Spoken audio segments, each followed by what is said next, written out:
my name is Ben Mahaka. I'm a filmmaker. I mainly direct, but I write, I do camera. I love camera work. And I do all sorts of other things. But yeah, the main thing that I do is directing. My latest project is Gaza, which is the story of a young girl, a 14-year-old, who falls in love with a 19-year-old boy. And she falls pregnant. And because she falls pregnant, according to Ndau culture, she has to go to her quote-unquote husband's home. And that's our starting point. And that story opens up this world where we explore, the issues of child marriage and the way that people use tradition and culture to exercise power over others. So that's that story from a development standpoint. From an entertainment story point of view, it's about just how the world is full of naughty people. And, we get to laugh about their craziness. You have a shop owner who is after his shopkeeper, and, but he has a very harsh wife. You've got this guy who's very well educated, but he's unemployed, and but he still lords it over his wife, who's the actual breadwinner. So it's those things that we look at in life and we let them pass, but they're actually about how power is skewed, basically just based on gender. The Ben Mahaka story is complicated. I wasn't prepared for that day. I think the scene where I leave the house running, when I went there, approached the dad, telling him how much I love his daughter.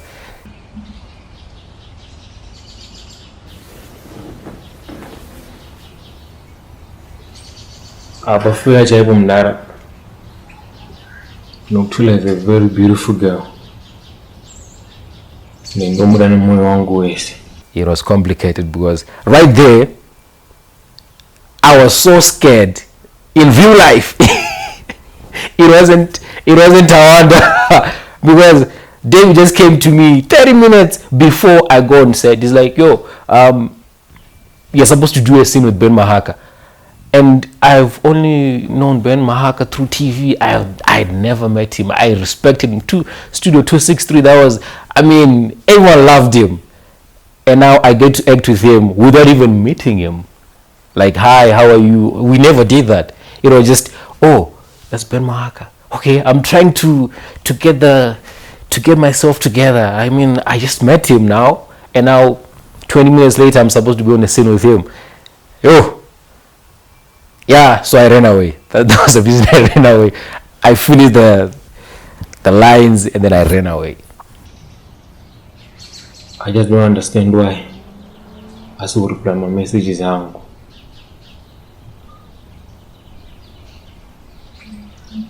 There's don't go more on cheated because she broke up with me. And she didn't even tell me the reason why.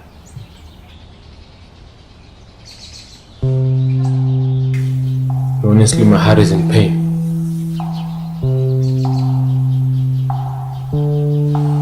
But I don't go move as wrong with it. I'm sorry for everything I've done. And I still love her.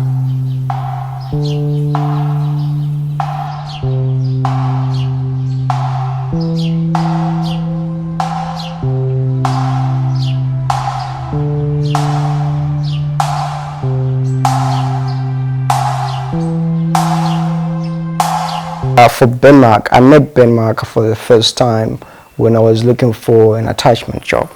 It was a dream come true. Ben Mahaka was on Yellow Card. It was everyone's dream, and I was got there in the office. He was there. So I got the job, to work there. It was Battle of the Chefs. So I worked with Ben from then because he was the director of the show. I was an intern. So, but we didn't really, hierarchy. I was really, you didn't really talk. But it was always been a dream just to be in the same place with them. But I'm one person who takes opportunities. Like if I see that if this person can take me to the next level, I just try. I try. I'm willing to fail. So, I've always kept in touch. Even when he left Battle of the Chefs, I've always kept in touch. And I think without knowing, you become a mentor without knowing, because you get to the point where you start discussing personal lives, where that's when you feel good, you've already broken the ice. So I feel like it's during the course that we became friends. So I think when we started, like I told you, it was really hard. I told Ben, financially, we're really not in a good place. That's when he took me to shoot Gaza, so that we can actually be somewhere. So he might help me and the guys to really go. That's where we managed to shoot Gaza. So he went me to Chipinge. We went together to Chipinge and we shot Gaza. So when it came to Wadiwa, I believed in the kids. When I say kids, I mean the Everson and the Bicos, that we can actually come up with a good show. But I wanted something which really sell. Like I wanted something which, if I can put on screen, people can follow. That's when Ben Mahaka came. So I wasn't convinced you like the script, because it's Ben Mahaka. What if he doesn't like the script? But I just tried. So I sent him the script. He liked it. He came for a day, because he's busy. Then we managed to shoot everything in a day. We call Ben Mahaka the money shot, because that's where people, once people see him, you get there. So I think and he didn't even charge us for his work. I think he's always been helping us as a business, irregardless of Wadiwa, Moyo, anything. I think he's one person who I genuinely know that he really wishes the best for the business, and he's one person that I know could see when we really need help, we can actually look up for him. So like I told you, I keep counting my blessings. I feel like it's really, if you have Ben Mahaka as a mentor for the business, I think it's really huge. So I think that's the story with Ben Mahaka. And I think we're really in a place where we really want to do more. We really want to explore more. And I think, in what really makes me happy is the fact that, we saw Ben Mahaka Chiloka. He's a hero. And having him by your side is really, really a great opportunity. And I really appreciate, and I'm pretty sure every guy in College Central really appreciates his presence and his input. I wrote Gaza in 2006, right after I'd finished working on Studio 263, which is another big project that I worked on before. And I wrote it because I felt like Studio 263 had lost the entertainment side of it. Our funder had begun to dictate too much, and we'd lost the entertainment value of our story. That's why I wrote Gaza. I initially wanted to do it in Highfields, so I'd actually called it Highfields. But when I went back to my hometown, to Chipinge, I was born in Chipinge, spent my early life over there. Most of my grade 1 to grade 6 I was there, and then I left because my father became a diplomat, and then came back and came to work in Harare. So when I went back home to visit, our homestead, I just fell back in love with my home, and I wanted to go back and do something to take what I had learned, in my working life, and put some of that back into Chipinge. So that's really, Gaza served a lot of purposes for me. It's a study in how you can take a bland, development subject and present it to an audience and hook that audience through entertainment and get a discussion going, much better than maybe some of the more structured development interventions that come directly from the UN agencies and the other NGOs. I started to meet Ben Mahaka in 2014 when he had his office ku Kensington ku Zimbabwe International Film Festival. He was someone what I associated naye. You could go into his office, and you can ask him anything. I was still a student, but when it comes to edit, you can just go to Ben, she didn't, and here I go no guti. You should come and watch Pandinchita Zunzangu and Woto Zangari Munwe guti.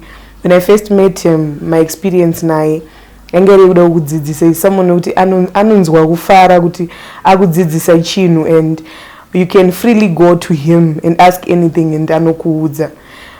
Tichikura tichimuona pastudio 263 achitaura chirungu chake chaiche and smoking that cigar, waikutongoti I am a big shark, you can never talk to him. But if you meet him in person, unoshamiswa kuti munhu ndo zvaari, because he's someone who is so free. I think ngoti vanese kumanikaland ndo zvatiri. If I may say. So now that takabva taenda tese pasame set yeWadiwa paMoyo, handingamboti ndakanetsekana to get close kwaari and all. Takango old friends vangosangana, hi Ben, hi Mona, tobva tatanga kutoita maningirni edu, of which we met once mashoots edu akaclasha once, ndopandakatomona takatotanga kutovhunzana upenyu after shoots, how have you been, chichichichi. So he's someone wekuti asi munhu anonyima data. He's an old guru wekuti anosimudzira isusu vanhu vachiri kukura, and vashoma vanhu vanozviita here in Zimbabwe. Pane vanhu vane big names but haana nguva yekuteerera munhu achiri kukura, asina, what can I say, asina profile. But when it comes to Ben, Ben is one of a kind. Munhu wekuti you can call him izvezvo tomubvunza kuti zvakamira so mukoma ndodii, antokudza kuti you can do this, and you can even borrow his equipment for mahara. Haana basa nemari, as long as uri kuratidza kuti unoda kuita production and une passion for film, you can do anything. And then on another level, it was, a return home for me. I'm, 50 years old. I'm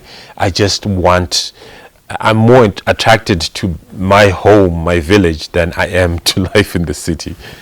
And then on another level, it was proof of concept that if you give people the opportunity, a lot of times they will deliver. Just about everybody who works on Gaza had never done anything in media before. They'd never been in front of the camera. They'd never operated a camera or a sound rig, any of those things. And yet after 4 days of training with the Broadcast Authority of Zimbabwe, guys who came down, and a friend of mine, Debbie Beta, I went back, with just one other person, and we said, let's start shooting this series. And we shot a series which is on TV, it's on YouTube. And I think everybody who participated did very well. So what they lacked was just opportunity. And by presenting them that opportunity, I think we proved that it's possible. And then I think lastly, it's about my language. My native language is Ndau, and it's a marginalized language.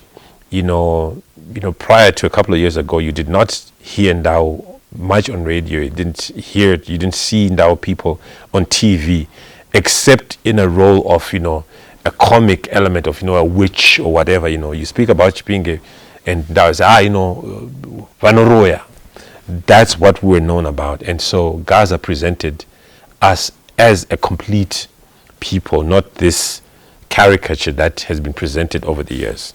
So I think the selection process for crew and cast was very organic. I went in, and one of the things that I wanted to do was to make sure that women were not relegated to the traditional roles.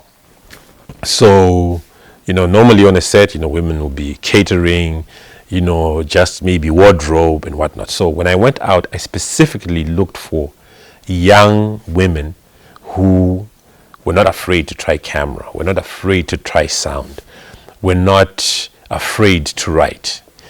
And, it was very difficult because a lot of times I would find somebody who would be interested, and then they would go back to their family and they, I guess they would say, there's somebody who wants to do my video. And the parents would say no because they wanted to protect them. But the thing is, if it had been a boy who had gone to them and said, there's this opportunity to do camera, they would have said, go ahead. So again, there's this thing of protecting people out of opportunities.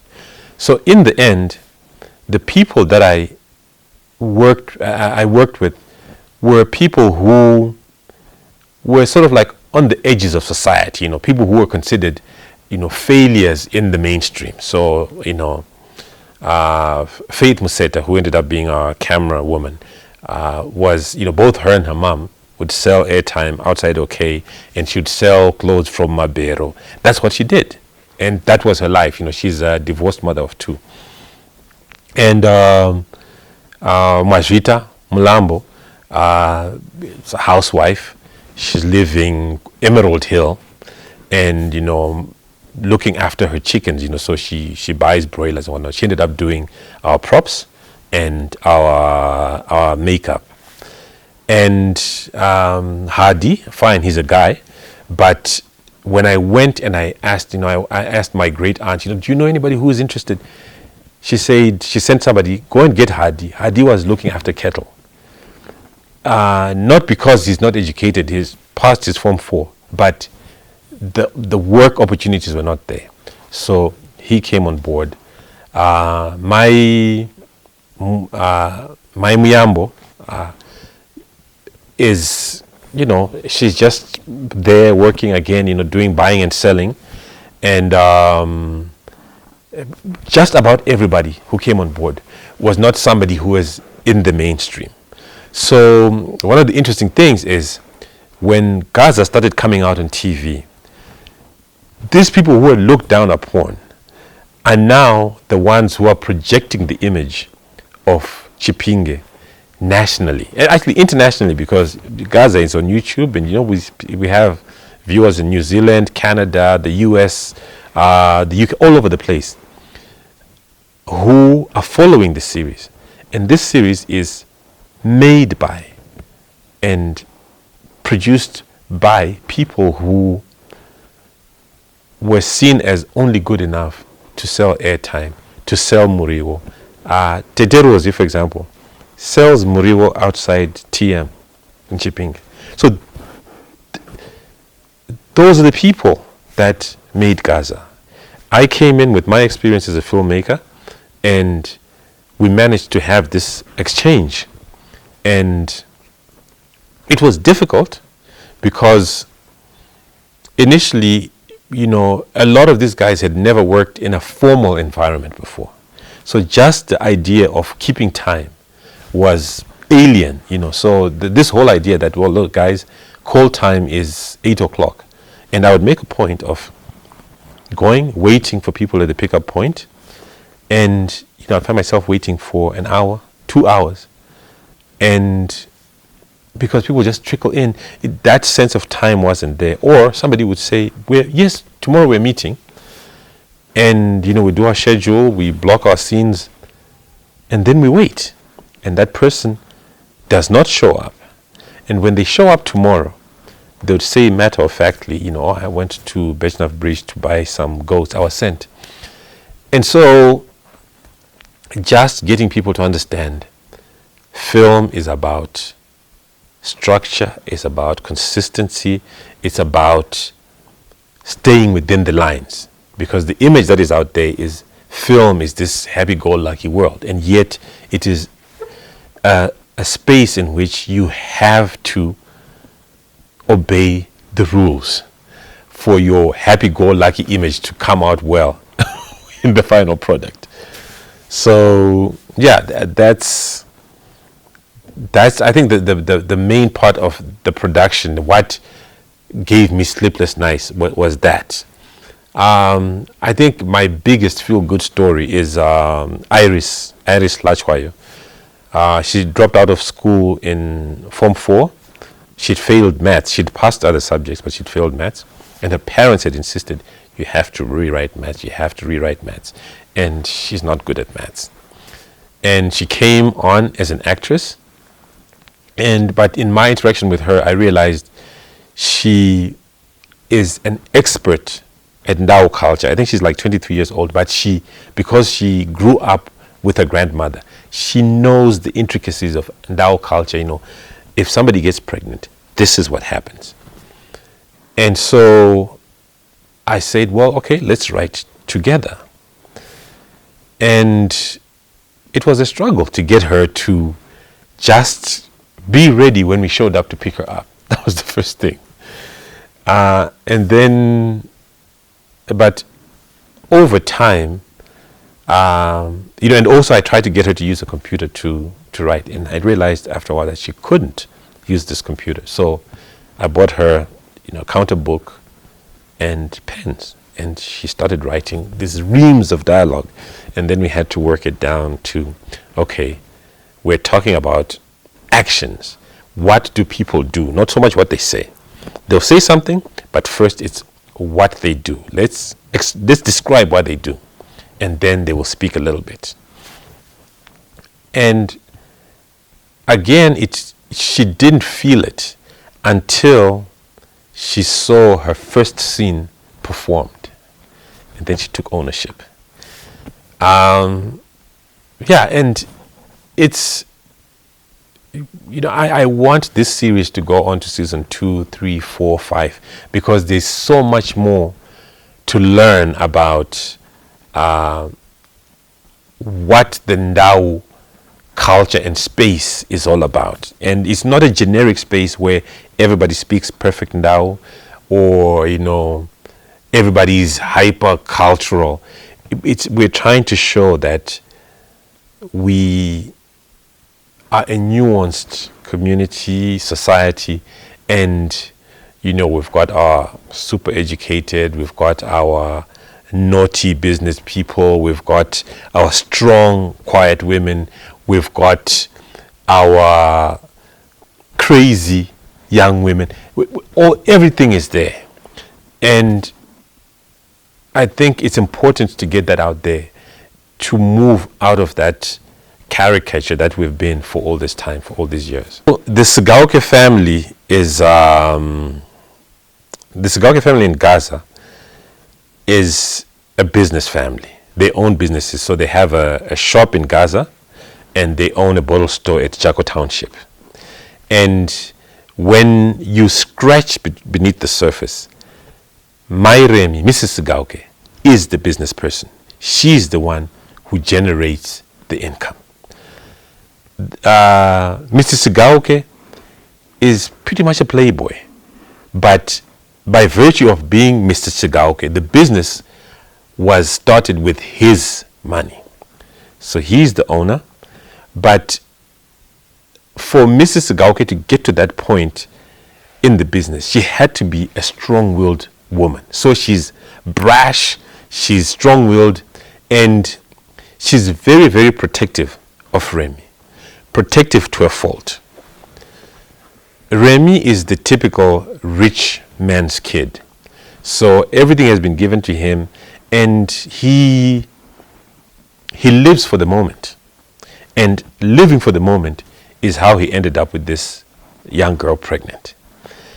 And even though there are people within the family who see the folly of the situation, because Remmy is protected by the mother, it makes it very, very difficult for him to see sense. So there's this conflict, and I needed to have that conflict within that family, because Rosy is a pawn in that conflict. Her mistake was to fall in love. That's her mistake. Yes, she had sex, but everybody, people have sex and don't get pregnant. She was too young to make an informed decision. She fell pregnant, but she fell in love, and it ended up with a pregnancy. And that pregnancy, even though she's still a child, has landed her in this crazy volcanic space where people are fighting their wars and they're using her as the tool to fight their wars. And Remmy doesn't care about Rosy. But, having free sex, she's there. So even though he doesn't love her, he wants her there because for her utility, You understand? But Rosy is driven by love. She did what she did because she loved Remmy. And Mr. Sigauke is struggling with the challenge to his authority. So that is that family. The Muyambo family is, they're down on their luck. So it's not that they're lazy. Mrs. Muyambo works hard. Muyambo is educated, but again, once somebody falls into a space where they are an alcoholic, their decision making is compromised. So that is Muyambo. He is an educated, proud man. I think too proud, and he still wants to control his family, wants to run his family, but he really doesn't have any power. So he's watching his daughters try to navigate their way around this poverty. So, they rent a room. So it's a man, his wife, and 3 daughters who rent a room. That's the life they live. And there are people who live a life like that. The whole family is in this room. Of course, Peggy is trying to find a way out. Of course, with the mother busy and the father just out drinking, there is nobody to really watch Rosy. And this is how this boy Remmy can come along. Tapua is trying to be strategic. She's got a job. She's, her relationship with Patrick, who is a married man, I think revolves around, I can get out of Gaza into town and he gives me a ride every morning. When we open, that's one of the big issues that, look, she's come to expect that ride. So I think that family explores how poverty can shape our behavior. And it's not so much immoral, but it's about desperation. So, when proud Muyambo says, Maitapua, can I please have $2? I need a drink. He wakes up and he needs a drink, and he's an alcoholic. She's thinking, we haven't paid the rent. And again, that's the family dynamics there make you realize if Maya Muyambo was the head of the family, they would be in a much better place. But she has to work her way around her husband's authority. And he has that authority just because he's a male. Right, Wadiwa Moyo. I worked with Derby Beta in 2016 on Battle of the Chefs. I wrote and directed Battle of the Chefs season 2. And when I was working there, Derby was an intern. He was dealing mainly with graphics. And but it's very easy when you work with people in film. It's very easy to identify who's on the ball and who's not. Who has come in because they think it's glamorous and who is moving forward. Derby, right from the beginning, was somebody who was moving forward. So when I went to do Gaza, one of the people that I took to so I think Wadiwa was a very useful learning process for me. And I'll take education wherever I can get it. And these young people schooled me on how you can have zero marketing budget and still get out there and reach the world, And they started building the audience with a special class. And so by the time that Wadiwa Moyo came, they already had quite a lot of followers. When I relaunched Gaza, I phoned Debbie. Right, Debbie, okay, what do I do now? I've got my episodes here and there. What I wanted to do was, to make sure it's on ZTV so that the people who made it got to watch it as well, but also to put it online. and follow Derby's lead. So, initially I was going to put it on their channel and write off their success. But, there were issues of copyright, and music copyright that I thought, what, I'm not going to settle them with this weight. Let me try to work it on my own channel, which had no audience. So I'm growing the audience. I'm enjoying engaging with people who have shown a lot of interest in this product, on Facebook, on YouTube, on Twitter. That's my quarantine work right now. Social media engagement. Derby and the College Central have a very, very efficient production process. So I went and I shot my scenes in I think a couple of hours for Wadiwa Moyo. So I think it was relatively painless, and it's because if you look at Wadiwa Moyo, the crew is all people who studied film in university. Gaza was a totally different kettle of fish. With Gaza, Gaza was produced at the same time that a whole bunch of other broadcast authority funded productions were being produced.